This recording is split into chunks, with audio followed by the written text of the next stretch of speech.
మనకు తబ్బతియదా అని ఉన్నదా లేదా?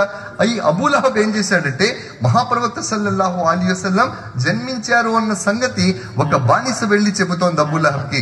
మీ ఇంట్లో ఒక కుమారుడు జన్మించాడు అని చెప్పగానే అబూలహబ్ తన కుడి చేతి వేలుని చూపించి, ఈ శుభవార్త చెప్పావు కాబట్టి నిన్ను నేను విడుదల చేస్తున్నాను పో అన్నాడట. నిన్ను విడుదల చేస్తున్నాను పో, నువ్వు ఆజాద్ ఈ రోజు అన్నాడు.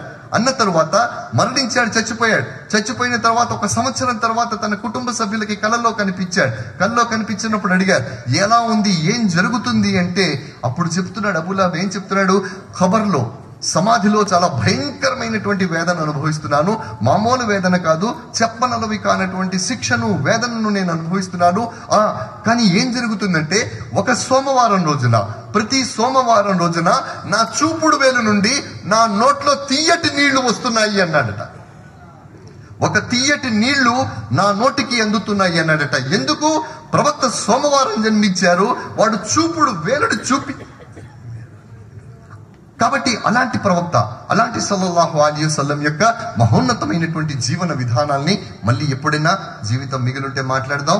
మీరు తొందరగా రండి, నేను తొందరగా వస్తాను. మౌలానాను మనం వినాలి. వమా అలైనా ఇల్లల్ బలా.